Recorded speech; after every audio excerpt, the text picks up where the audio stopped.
dasar bumi gunung jatuh. Pada zaman dahulu kala, hiduplah salah satu puncak gunung tertinggi yang ada di Jawa Barat, yaitu di puncak Gunung Ciremai, yang lokasinya di daerah Kuningan dan Majalengka. Konon, puncak Gunung Ciremai ini dikenal sangat keramat, sehingga pada zaman dahulu banyak orang-orang yang ingin melakukan pertapaan di puncak Gunung Ciremai tersebut. Beliau yang hidup sendiri di puncak Gunung Ciremai itu, yaitu bernama Resi Bagral Banjir-Resi. Bagral Banjir ini melakukan semedi dan tapa brata untuk mendapatkan ilmu yang diinginkannya. Pertapaan itu ia lakukan, yakni demi meminta kepada Tuhan semesta alam diberikan ilmu wijing serabil. Konon, tapa brata yang dilakukan oleh Resi Bagral Banjir tersebut hingga memakan waktu sampai 15 tahun lamanya. Singkat cerita, karena kesungguhnya dalam bertapa, akhirnya permintaan sang resi pun dikabulkan oleh Tuhan semesta alam.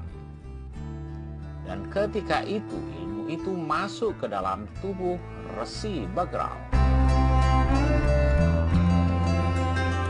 Bagral Banjir, sang resi pun tiba-tiba langsung merasakan tubuhnya menggigil saat ilmu itu masuk ke dalam tubuhnya.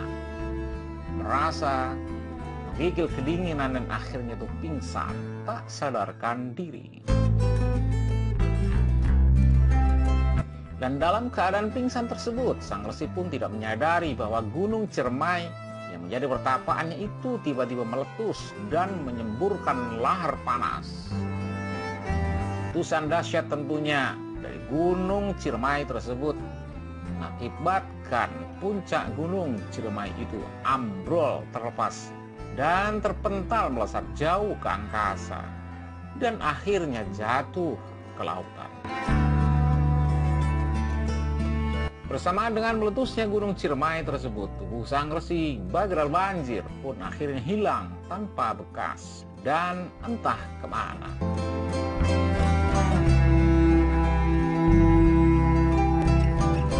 Selanjutnya, pucuk dari puncak Gunung Ciremai akibat letusan itu kemudian terombang-ambing di tengah lautan. Dan hingga pada suatu ketika, datanglah seorang ulama yang dikenal sakti, yang waktu itu beliau sedang dalam perjalanan pengembaraan. Lalu ulama yang dikenal sakti ini kemudian menghampiri pun juga menaiki dari potongan pucuk Gunung Ciremai tersebut.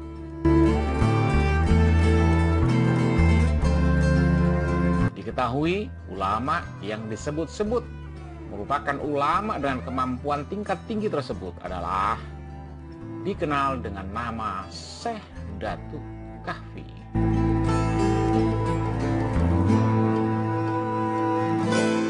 Dan menurut cerita, konon Syekh Datuk Kahfi kemudian melanjutkan tapa brata yang pernah dilakukan oleh Resi Bagral Banjir.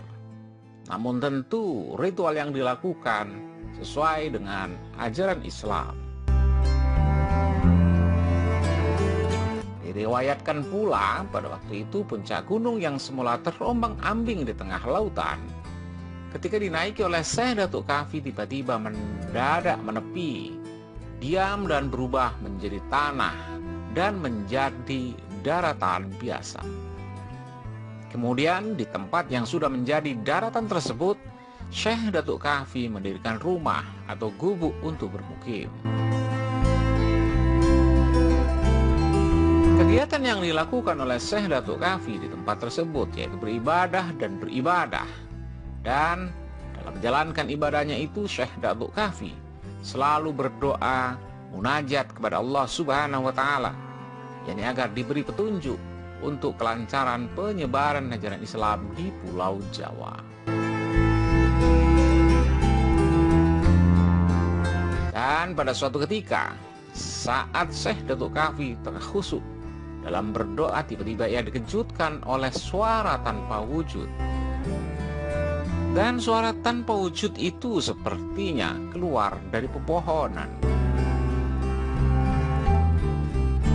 Suara tanpa wujud itu berkata kepada Syekh Datuk Kahfi bahwa tempat ini kelak akan menjadi tempat tujuan dan akan menjadi pusat perkembangan luasnya penyebaran agama Islam. Dengar hal itu, Syekh Datuk Kahfi pun semakin yakin dan memantapkan niatnya untuk tetap tinggal di tempat itu sambil menyebarkan agama Islam. Kemudian dari tempat Syekh Datuk Kahfi itu biasa duduk dan biasa melakukan ibadah serta melakukan doa-doa, tiba-tiba terpancar sinar dari dalam perut bumi. Dan dari tempat duduk Syekh Datuk Kahfi yang keluar cahaya atau sinar tersebut kemudian dikenal sebagai pusar bumi Gunung Jati. Nah, sahabatku semua, itulah sedikit kisah tentang asal-usul pusar bumi Gunung Jati Cirebon.